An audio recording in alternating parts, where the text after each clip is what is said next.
به ونتوكل عليه ونعوذ بالله من شرور أنفسنا ومن سيئات أعمالنا من يهده الله فلا مضل له ومن يضلله فلا هادي له ونشهد أن لا إله إلا الله وحده لا شريك له ونشهد أن سيدنا ومولانا محمدا عبده ورسوله أما بعد فأعوذ بالله من الشيطان الرجيم بسم الله الرحمن الرحيم اعلموا أنما الحياة الدنيا لعب ولهو وزينة وتفاخر بينكم وتكاثر في الأموال والأولاد وقال الله تعالى في القرآن المجيد والفرقان الحميد المال والبنون زينة الحياة الدنيا والباقيات الصالحات عند ربك ثوابا وقال الله تعالى في القرآن المجيد والفرقان الحميد يا أيها الناس إن وعد الله حق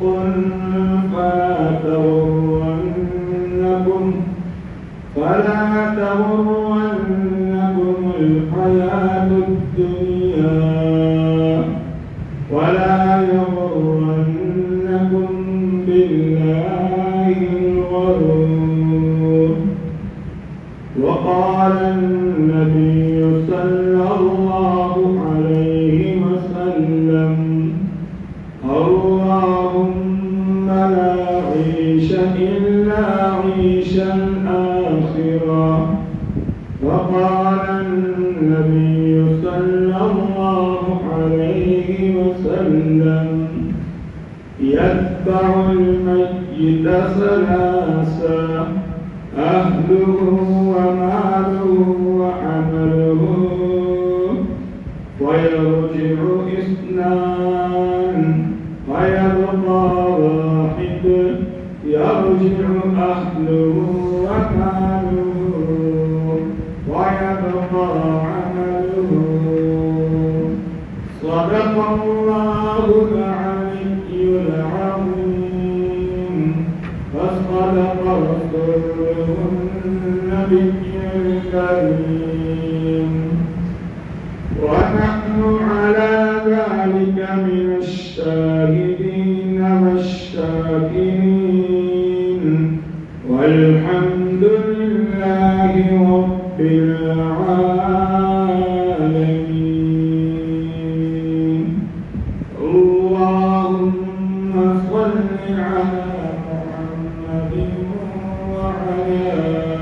آل محمد كما صليت على إبراهيم وعلى آل إبراهيم إنك حميد مجيد اللهم بارك على محمد وعلى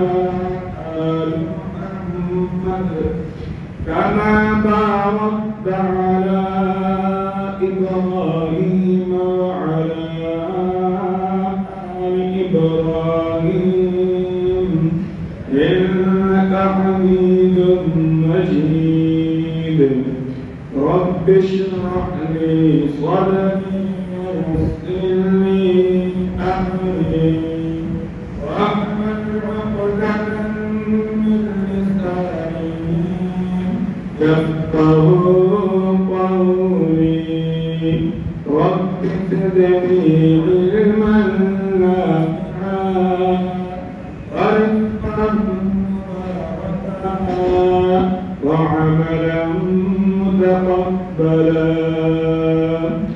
اللهم إنا نجعلك في نحورهم ونعوذ بك من شرورهم سبحان الله وبحمده سبحان الله العظيم.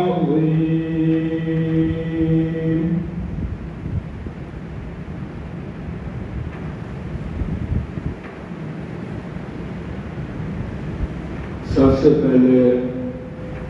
اللہ تبارک و تعالیٰ سے یہ دعا کرتا ہوں میں کہ جیسے اللہ تعالیٰ نے تمام مسلمانوں کو رمضان المبارک کے مہینے کے اندر نماز پڑھنے کی اور جمعہ پڑھنے کی توفیق عطا فرمائی، اسی طرح سے اللہ تعالیٰ تمام مسلمانوں کو پورا سال نماز اور جمعہ پڑھنے کی توفیق عطا فرمائے۔ میرے بھائیوں، رمضان المبارک کا مہینہ ایک بہت بابرکت مہینہ تھا جو ہماری زندگیوں سے چلا گیا۔ اگر زندگی رہی تو دوبارہ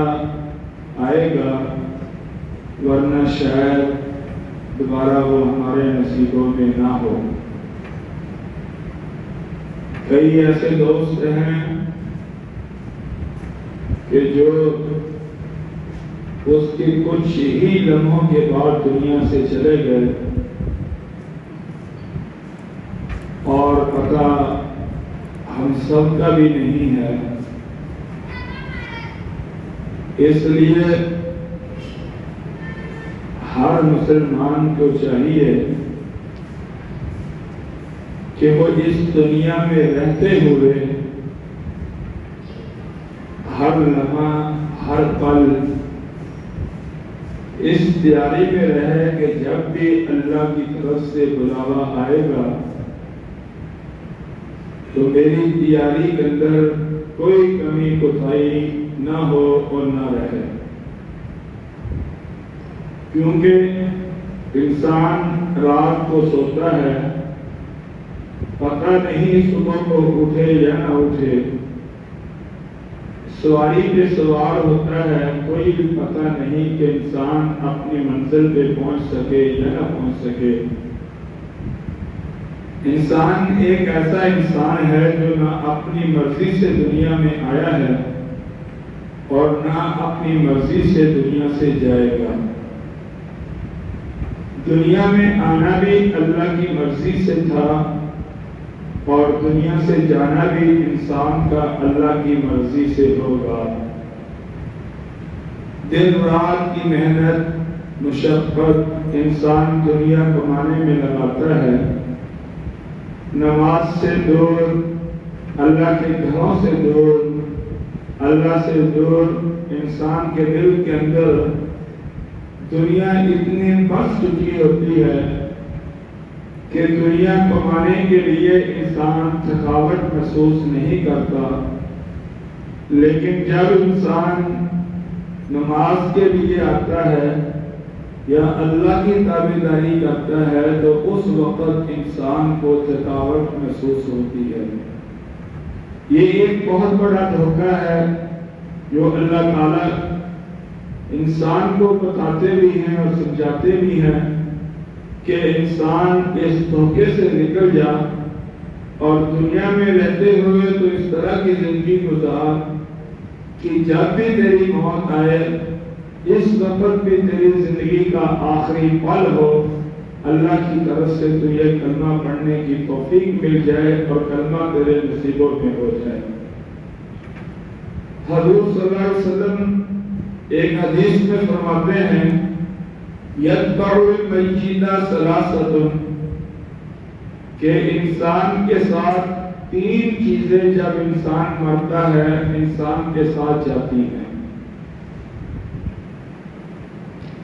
جب انسان کی میت کو اٹھایا جاتا ہے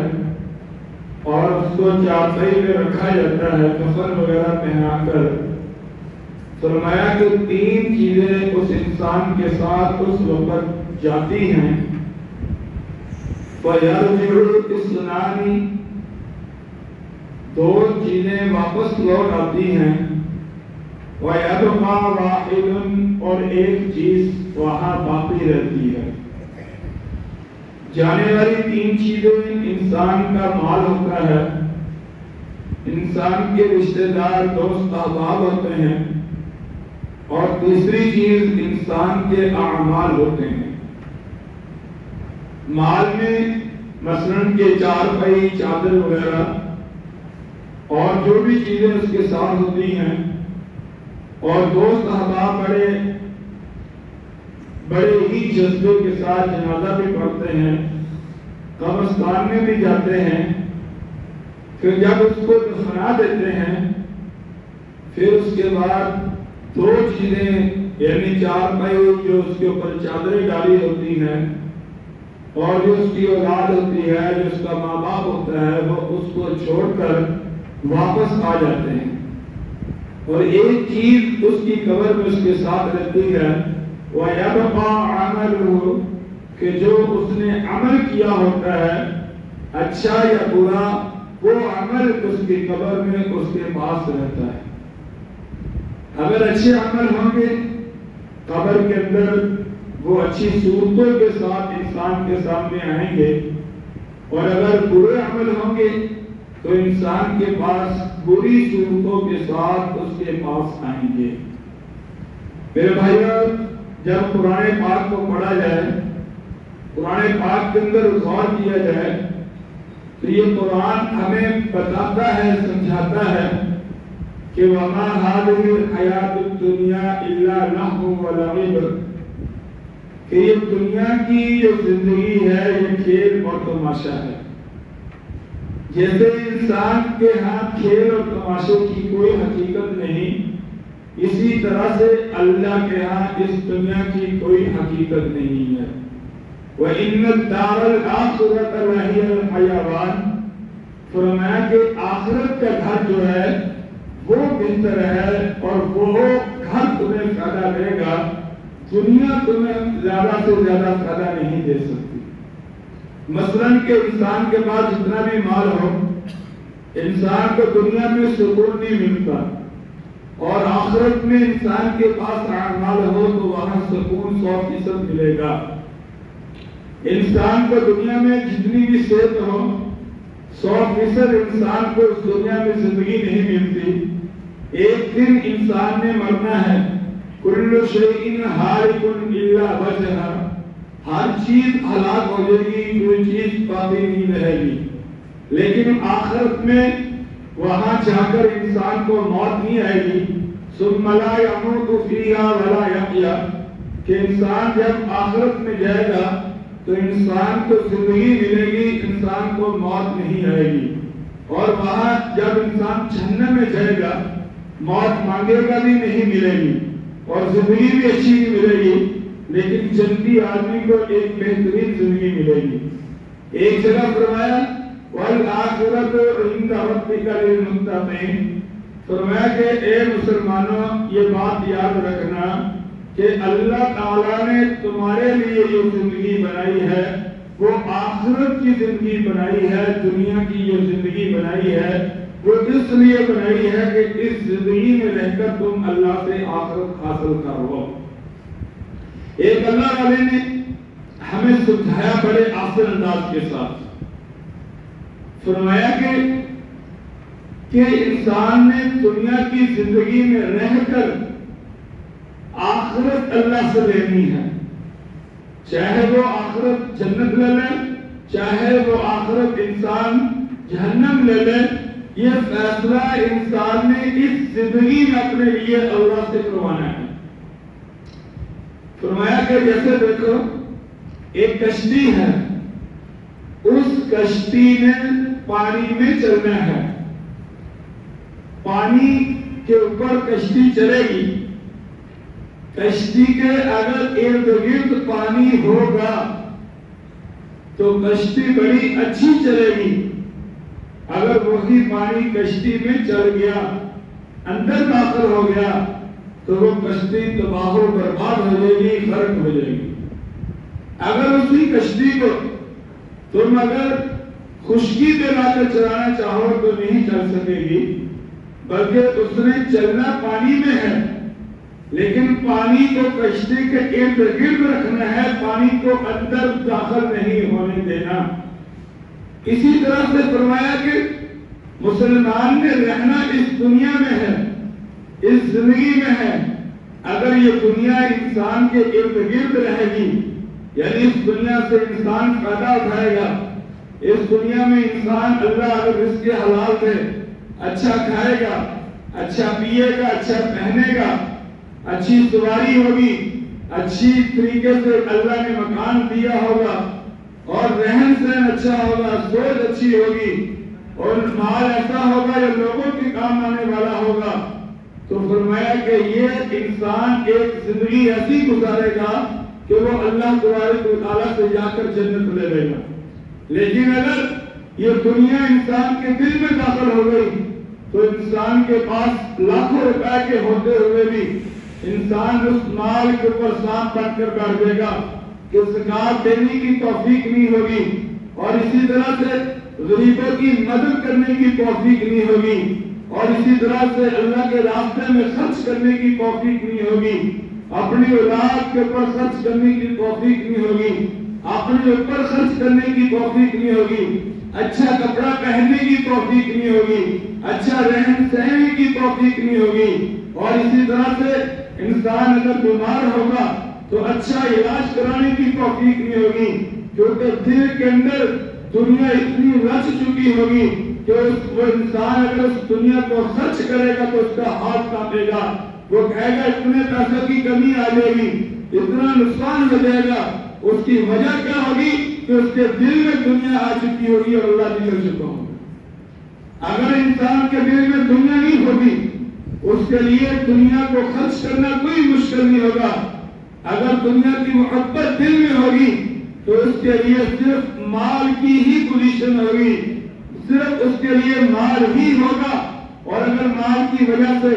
انسان کے دوست چاہتے ہیں چلے جائیں، یعنی یہ دنیا دار آدمی ہے، ایک سائڈ پہ دنیا ہو، ایک سائڈ پہ دوست ہو، وہ دنیا رکھے گا دوست جانے دے گا، ایک سائڈ پہ رشتہ دار ہو، ایک سائڈ پہ دنیا ہو، مال ہو، جائیداد ہو، پراپرٹی ہو، وہ رشتہ داروں کو جانے دے گا، وہ مال کو رکھے گا، ایک سائڈ پہ بہن بھائی ہو اور ایک سائڈ پہ انسان کی جائیداد اور پراپرٹی مال ہو تو وہ مال کو رکھے گا، بہن بھائیوں کو چھوڑ دے گا۔ اگر ایک سائڈ پہ ماں باپ ہو، ایک سائڈ پہ انسان کا مال ہو، وہ انسان مال کو رکھے گا، ماں باپ کو چھوڑ دے گا۔ ایک سائڈ پہ اولاد ہو، ایک سائڈ پہ مال ہو تو وہ مال کو رکھے گا، اولاد کو چھوڑ دے گا۔ ایک سائڈ پہ اللہ ہو، ایک سائڈ پہ مال ہو، وہ مال کو رکھے گا، اللہ کو چھوڑ دے گا، زکات نہیں دے گا، عشر نہیں دے گا۔ ایک سائڈ پہ مال ہو، ایک سائڈ پہ نماز ہو، وہ مال کو رکھے گا، نماز کو چھوڑ دے گا۔ ایک سائڈ پہ مال ہو، ایک سائڈ پہ روزہ ہو، وہ مال کو رکھے گا، روزے کو چھوڑ دے گا۔ ایک سائڈ پہ انسان کے مال ہو، ایک سائڈ پہ عمرہ ہو، وہ مال کو رکھے گا، عمرے کو چھوڑ دے گا۔ ایک سائڈ پہ انسان کے مال ہو، ایک سائڈ پہ انسان کے حج ہو،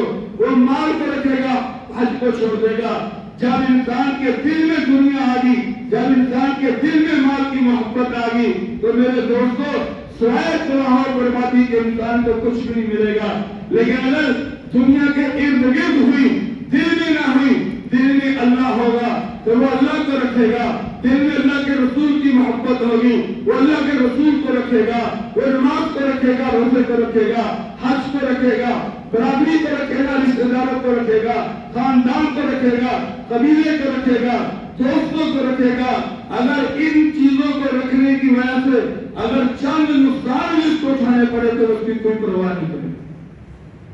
اللہ فرماتے ہیں اعلموا انما الحیاۃ الدنیا لعب ولهو وزینۃ وتفاخر بینکم وتکاثر فی الاموال والاولاد۔ اے لوگو جانو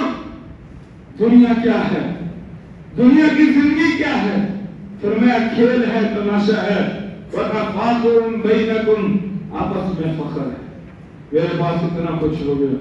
میں نے اتنا جمع کر لیا، الحمدللہ میرا اتنا سیزن لگ گیا، میری اتنی فصل ہوگی، میرے پاس اتنے پلاٹ ہو گئے، اتنی پراپرٹی ہوگی، اتنی گاڑیاں ہوگی، اتنی جائیداد بنا لی، اتنا بینک بیلنس بنا لیا۔ وتفاخر بینکم وتکاثر فی الاموال والاولاد، مال میں کثرت، اولاد میں کثرت، میرے بچوں نے اتنی پڑھائی کر لی، میرے بچے یونیورسٹی تک پہنچ گئے، میرے بچے ڈاکٹر بن گئے، میرے بچے اتنے ہو گئے، میرے بچوں نے کاروبار کیسے سنبھالا، میرے بچوں کا بزنس کس طرح ترقی میں جا رہا ہے۔ فرمایا کہ یہ ہے، اور یہ تعریفیں کرتے کرتے حتی زرتم المقابر، تم قبروں میں چلے گئے، تمہارے ہاتھ پلے کھ بھی نہیں، کچھ نہیں۔ حضرت بہلول رحمت اللہ علیہ ایک اللہ والے تھے۔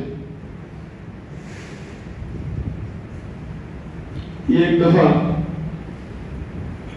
ہارون رشید بادشاہ جو تھا اس کے دربار میں آئے۔ جو اللہ والے لوگ ہوتے ہیں نا، جن کی واقعی نسبت اللہ سے ہوتی ہے، اخلاص ہوتا ہے، کام کرنا، عبادت کرتے ہیں، اللہ کو راضی کرتے ہیں، ان کی زندگی بڑی مزیدار ہوتی ہے۔ ان کی ہر وقت ازمائش، کبھی بیماری کی ازمائش، کبھی بہن بھاؤں نے تنگ کیا، کبھی لوگوں نے آوازیں کسی، کبھی کسی نے تنگ کیا، کبھی کسی نے، ان کی زندگی اس طرح کی گزری۔ حضرت ہارون رحمت اللہ علیہ ایک دفعہ ہے تو ہارون رشید بادشاہ بیٹھے ہوئے تھے، ہاتھ میں اس کے ایک لاٹھی تھی، کہنے لگے یہ لاٹھی جو ہے یہ میں تجھے دے رہا ہوں، اگر دنیا میں تجھے اپنے سے زیادہ کوئی بے وقوف آدمی ملے نا تو اس کو یہ لاٹھی دے دینا، اور میری کاغذوں میں اس دنیا میں سب سے زیادہ بے وقوف آدمی تو۔ حضرت بہلول رحمت اللہ علیہ ہنس پڑے۔ یہ اللہ والوں کا ایک عادت ہوتی ہے، طریقہ ہوتا ہے کہ وہ بہت جلدی غصہ نہیں کرتے۔ اگر کوئی تمہاری ذات پہ اٹیک کرے نا، ان کو غصہ نہیں آتا، جب اللہ اس کے رسول کے اوپر اٹیک کرے پھر غصہ آتا ہے، یا صحابہ پہ یا قرآن پہ یا دین کے اوپر اٹیک ہو پھر غصہ آتا ہے۔ اپنی ذات کا اللہ والے انتقام نہیں لیتے۔ انہوں نے لاٹھی دی اور چلے گئے، کئی سال گزر گئے۔ ہارون رشید نیک آدمی تھا، خلیفہ تھا، بیمار ہو گیا اور بستر پہ پڑے ہوئے ہیں اور بالکل موت کے آثار ان کو نظر آ رہے ہیں۔ کسی نے بتایا کہ ہارون رشید جو ہے وہ بیمار ہیں۔ یہ تیمارداری کے لیے ان کے پاس گئے اور لاٹھی اپنے ہاتھ میں لیے ان کے پاس پہنچ گئے۔ جب پہنچے تو سلام نہیں، دعا نہیں، بیٹھے پاس تھوڑی سی گپ شپ ماری، پوچھا کہ بتاؤ مجھے آگے کی کیا تیاری ہے تمہاری۔ یہ ایک بہت بڑا سوال ہے۔ میں اپنے آپ سے سوال کروں کہ قاری صاحب اگر ابھی تیری موت آ جائے تو تیرے آگے کی کیا تیاری ہے؟ یہ میری اپنی ذات سے سوال ہے۔ اسی طرح سے اگر ہر انسان، جتنے ہم دانشور عقل مند بیٹھے ہیں، اگر ہم اپنے آپ سے سوال کریں کہ اگر ابھی مر گئے یا رات کو مر گئے یا دن کو مر گئے، دو واقعے عید کے بعد میرے سامنے ایسے پیش آئے ہیں کہ ہمارے دوست مفتی عبداللہ صاحب چھتر کی کہ رات کو سوئے ہیں، ٹھیک ٹھاک سے سلامت تھے، 1 بجے کے قریب، 1:15 بجے کے قریب وہ اللہ کو پیارے ہو گئے۔ بلکہ وہ روزے سے پہلے مجھے ملے تو میں نے پوچھا صحت کی بتاؤ، تو کہنے لگے الحمدللہ فٹ، یعنی اس طرح کے میں نے بڑا دوست تھے، میں نے کہا الحمدللہ الحمدللہ، اللہ صحت دے تو شکر ادا کرنا چاہیے، یہ بھی کوئی زندگی ہے مر گئے ہے مر گئے ہے مر گئے۔ تو ایک اور ہمارے دوست تھے، وہ عالم بھی تھے، فجر کی نماز پڑھی، کمرے میں سوئے، اور کمرہ بھی پکا، گھر بھی پکا، صحن بھی پکا، دائیں بائیں بھی پکے، فجر کی نماز پڑھ کر سوئے اور دوبارہ نہیں اٹھے۔ نوجوان آدمی 20 24 25 سال کی عمر ہوگی، پتہ چلا کہ رات کو یعنی جب فجر کی نماز سے سوئے تو فجر کی نماز پڑھ کر تو ان کو کسی سانپ نے ڈنک مارا اور وہ مر گئے۔ بعد میں چوکی وغیرہ لے کر آئے، صاحب ان کے گھر سے نکلا باہر۔ مسئلہ کہنے کا یہ ہے کہ کسی کو کوئی پتہ نہیں کہ کب مرنا ہے۔ جب ہم دنیا میں آئے تو ہمارے اختیار میں کچھ نہیں تھا،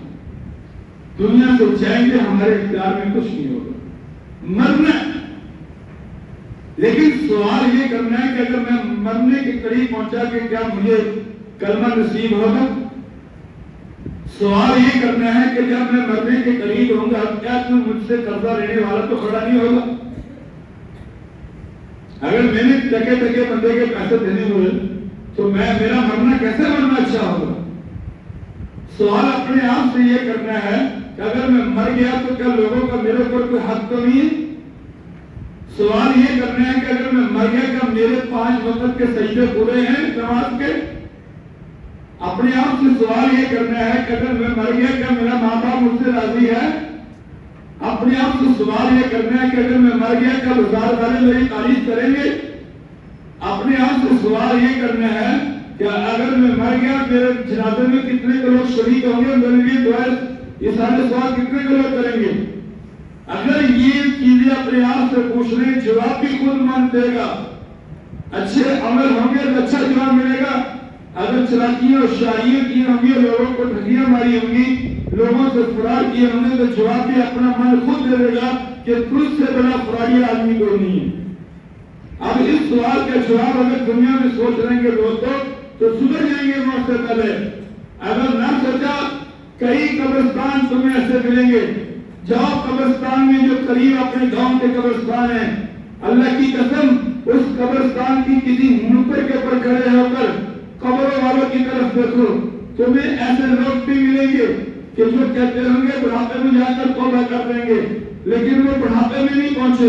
تمہیں ایسے لوگ بھی ملیں گے جو طاقتور اور صحت مند تھے لیکن وہ دنیا سے چلے گئے۔ تمہیں لوگ ایسے بھی ملیں گے جو کہتے تھے کہ اگر میں گھر سے چلا گیا میرے بغیر گھر نہیں چلے گا، لیکن گھر ان کا پھر بھی چل رہا ہے۔ تمہیں لوگ ایسے بھی ملیں گے جو لوگ یہ کہتے تھے اگر میں دکان سے اٹھ گیا میری دکانداری کامیاب نہیں ہوگی، لیکن وہ قبرستانوں میں پڑے ہوئے ہیں۔ تمہیں لوگ ایسے بھی ملیں گے جو کہتے تھے کہ اگر میں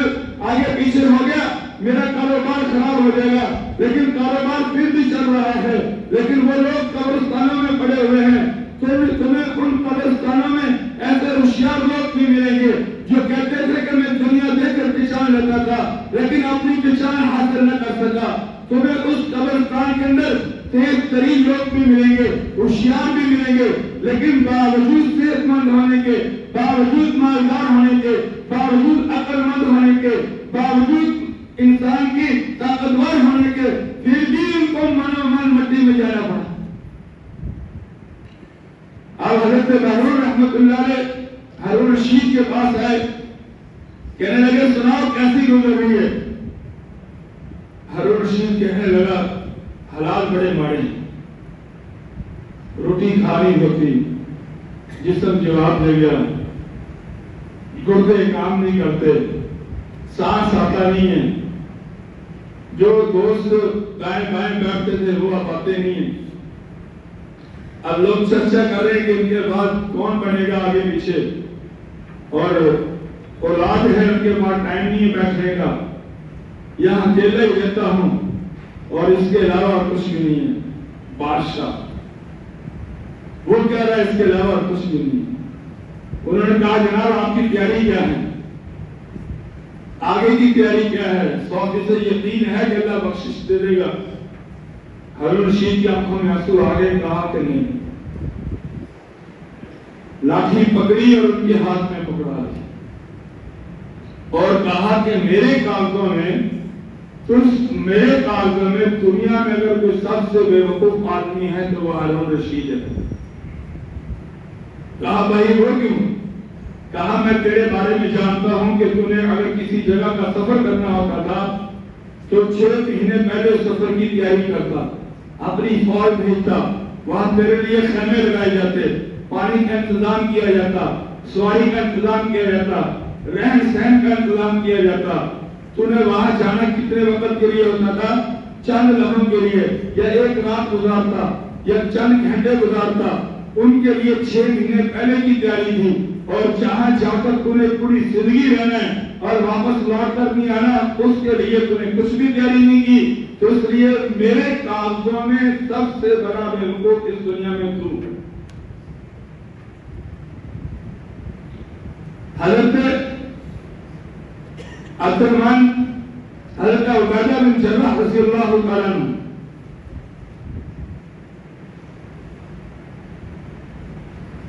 آپ وسلم نے ان کو کچھ مال زکات وغیرہ کا لینے کے لیے بھیجا۔ جب یہ مال زکات وغیرہ کا لے کر آئے، آپ وسلم کے سامنے رکھا۔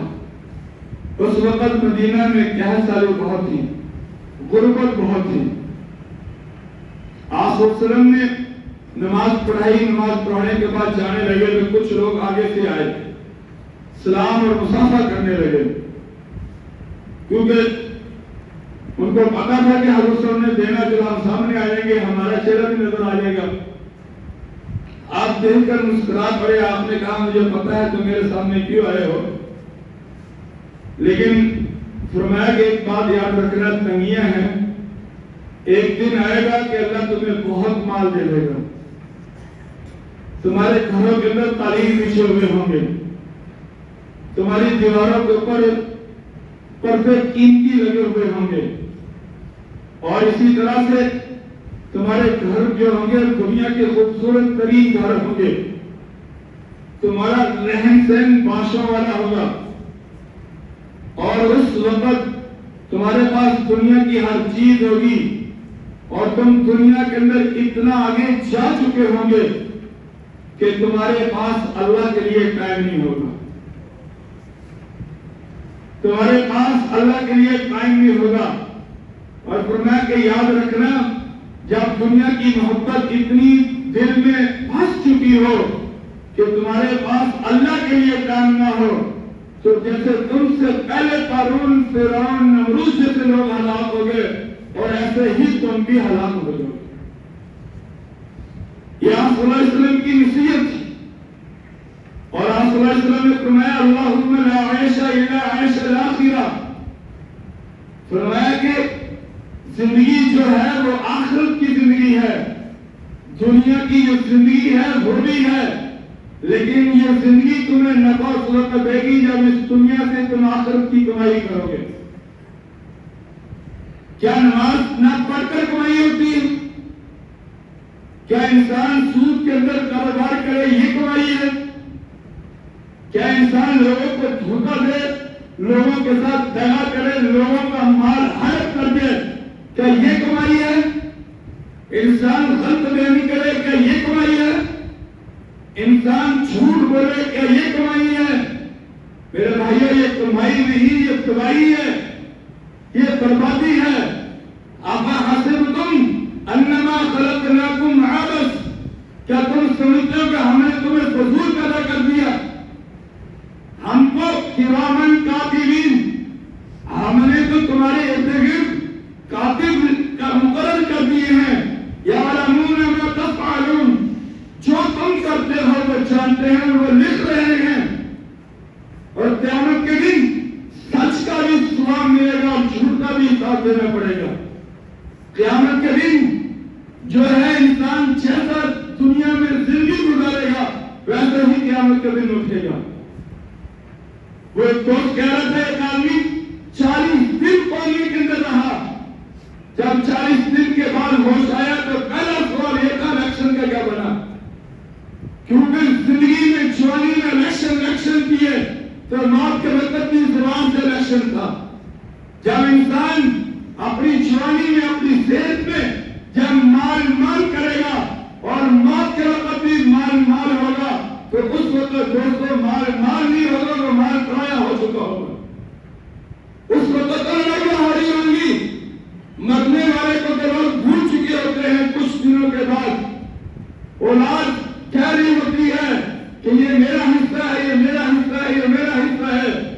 بلکہ جہاں بہت زیادہ جذبات ہوتے ہیں یہاں بہت زیادہ غصہ قدر بھی ہو جاتے ہیں۔ ایحسب الانسان ان یترک سدی، کیا کوئی انسان گمان کرتا ہے کہ پھر اللہ ویسے چھوڑ دے گا؟ فرمایا نہیں،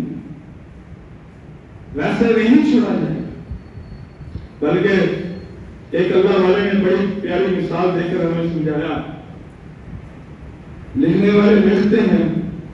کہ ایک شخص جنگل میں جا رہا تھا، اس کے پیچھے شیر لگا، اس نے واپسی دوڑ لگا دی اور شیر اس کے پیچھے اور اس نے دیکھا کہ ٹہنی جو ہے وہ کنویں میں لٹک رہی ہے، اس نے وہ ٹہنی کا سہارا لیا اور کنویں میں لٹک گیا۔ جب کنویں میں لٹک گیا تو آپ دیکھا نیچے ایک سانپ بہت بڑا منہ کھول کر سامنے اس طرح ہوا ہے، اس کے سامنے کنویں کے اوپر شیر ہے۔ جس ٹہنی کو پکڑا ہوا تھا، جب اس ٹہنی کی جڑوں پہ نظر پڑی تو 2 چوہے تھے جو اس ٹہنی کو کاٹ رہے تھے۔ اگر نیچے جاتا ہے نیچے سانپ ہے، اوپر جاتا ہے اوپر شیر ہے، سانپ بھی اس کو کھانے کے لیے تیار ہے، شیر بھی تیار ہے، اور جو ٹہنی کو پکڑ کر جس کے سہارے پھر رہا ہے اس کو چوہے کاٹ رہے ہیں، وہ بھی ایک دن کٹ جانی ہے اور ختم ہو جانی ہے۔ اب مجھے بتاؤ وہ شخص کیا کرے گا؟ اس کے پاس تو کوئی راستہ نہیں ہے بچنے کا۔ ایسے ہی ہماری زندگی ہے دوست، یہ شیر ہے وہ حضرت اسرائیل ہے جو ہمارے پیچھے ہے، وہ اتنے دن میں 70 دفعہ مرنے والے کو یاد کرتا ہے، کہتا ہے قابلہ جو یاشیاں کر دیا، جس دن میں آیا ٹھنڈے لے کے سکون میں تصدق تو کہتا ہے نواز۔ یہ اللہ کی قسم کچھ بھی نہیں ہے انسان۔ ایک دوست تھا میرا، وہ میرے پیچھے جمعہ پڑھتا تھا، اکثر وہ میرے ساتھ بحث کرتا ہے کہ صاحب دعا تھوڑی کر دو، دعا تھوڑی کر دو۔ کبھی کبھی زیادہ بھی دوست تھا، دل لگی کرتا تھا، محبت بھی کرتا تھا، کبھی کبھی گرم بھی ہوتا تھا، غصے بھی میرے ساتھ ہو جاتا تھا۔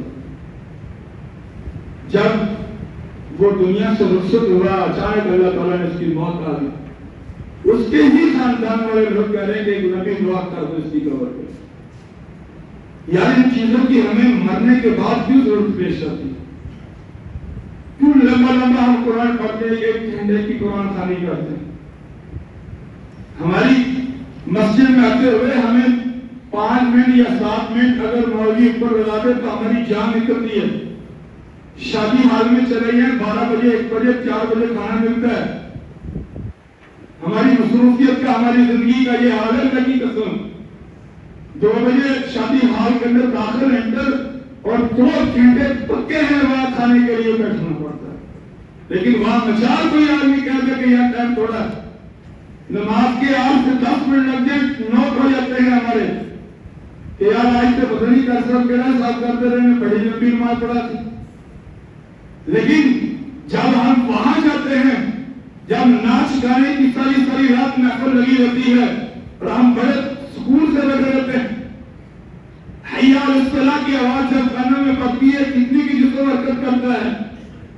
الصلاۃ خیر من النوم کا کتنا حرکت کرتا ہے۔ کیوں نہیں ہمیں توفیق ہوتی کہ ہم مرنے سے پہلے اپنی تیاری کر لیں؟ وہ شیر وہ حضرت اسرائیل ہے، نیچے والا جو سانپ ہے وہ قبر ہے ہماری، اور یہ 2 چوہے ہیں کہ روزانہ ہماری زندگی سے ایک دن کم ہو جاتا ہے، ایک سانس لیا وہ ہماری زندگی سے ختم، اتنا وقت ہماری زندگی سے نکل گیا، 10 منٹ بیٹھے وہ نکل گیا، ایک ایک لمحہ ہمارا قیمتی ہے دوستو، اور ایک ایک لمحہ جو زندگی سے چلا وہ واپس نہیں آ رہا۔ حضرت عمر فاروق رضی اللہ تعالیٰ عنہ کا دور حکومت جب تھا، قیصر و کسریٰ یعنی روم ایران کو جب فتح کیا تو ان کا جو سونا چاندی وغیرہ سارا اکٹھا کر کے جب مسجد نبی کے سین میں دائیں بائیں ڈال دیا تو آدمی جب کھڑا ہوتا تو ان کے سر کے اوپر سے سونا چاندی اوپر تک تھا۔ حضرت عمر فاروق نے جب وہ دیکھا آنکھوں میں آنسو آ گئے اور آ کر ایک دعا کی، اور یہ دعا میرے دوستوں ہمارے لیے بہت ضروری ہے۔ المال والبنون زینت الحیات الدنیا، مال اولاد دنیا کی زینت ہے، والباقیات الصالحات عند ربک، کہ نیک اعمال اللہ کے سامنے جھکنا، اللہ کو راضی کرنا وہ اللہ کو پسند ہے۔ اور فرمایا یا ایھا الناس ان وعد اللہ حق فلا تغرنکم الحیات الدنیا، اے لوگوں یاد رکھنا اللہ کا وعدہ حق ہے، قیامت ضرور آئے گی، مال ضرور آئے گی، تمہیں کہیں دنیا کی زندگی دھوکے میں نہ ڈال دے۔ وما الحیات الدنیا الا متاع الغرور، دنیا کی جو زندگی ہے یہ دھوکے کا نفع ہے، جوانی میں جھکنا نہیں آتا، جوانی میں رونا نہیں آتا، اللہ کو یاد کرنا نہیں آتا۔ تو حضرت عمر فاروق رضی اللہ تعالیٰ عنہ نے جب وہ مال دیکھا تو وہ دعا کی، اور دعا بڑی دل کو لگی، اللہ ہمیں بھی توفیق دے اس طرح کی دعا کرنے کی۔ کہنے لگے اے اللہ، اے عمر دعا کرتا ہے یہ مال اور دولت تو نے بہت دیا، بہت بڑا انعام ہے، میں یہ نہیں کہتا کہ یہ مال اور دولت ختم ہو جائے، ہم یہ دعا نہیں کرتے کہ ہماری تجارت ختم ہو جائے، ہم یہ دعا نہیں کرتے ہماری کھیتی ختم ہو جائے، ہم یہ دعا نہیں کرتے کہ ہماری جو نوکری ہے وہ ختم ہو جائے، ہم یہ دعا نہیں کرتے کہ ہمارے بزنس کو نظر لگ جائے، بلکہ دعا کرتے ہیں اللہ بزنس میں برکت ڈالے، اللہ دکان میں برکت ڈالے، اللہ تجارت میں برکت دے، اللہ جوانی میں برکت دے، اللہ مال میں برکت دے، اللہ اولاد کے اندر برکت دے۔ لیکن یہ اللہ میری دکان، میری تجارت، میری زراعت، میری اولاد، میری جوانی، میری مشغولیت، میری فرصت، میری بیماری، میری صحت، اے اللہ میری ایسی بنا دے کہ میری یہ جو ہے تمام زندگی جو ہے وہ آخرت کو کمانے کے لیے بنا دے، میری زندگی میری آخرت کا سبب ہو، میری دکانداری مجھے جنت دلائے، میرا سچ مجھے جنت دلائے، میری کھیتی باڑی مجھے جنت دلائے، میری اولاد مجھے جنت دلائے، میری مال میری جنت میں جانے کا سبب بنے، میری جوانی میری جنت میں جانے کا سبب بنے۔ اگر دوستو ایسی زندگی حاصل ہو گئی تو کامیابی ہی کامیابی ہے، اور موت کے وقت کلمے ہی کلمے نصیب ہوں گے، قبر کے اندر روشنیاں ہی روشنیاں نصیب ہوں گی۔ اگر غافل بن گئے اور غفلت کے اندر دل ایسے نہ ملے کہ جس کے لیے آخرت کی تیاری کر سکے، آنکھیں ایسی نہ ملی کہ مسجد کے راستے تلاش کر سکے، اور کان ایسے نہ ملے کہ نصیحت اثر کر سکے، تو غافلون ایسے انسان غافل ہیں، اور غافلوں کی آخرت نہیں بنتی بلکہ غافلوں کی آخرت تباہ ہوتی ہے۔ بس اللہ سے دعا ہے اللہ عمل کی توفیق عطا فرمائے۔ وآخر دعوانا الحمدللہ رب العالمین۔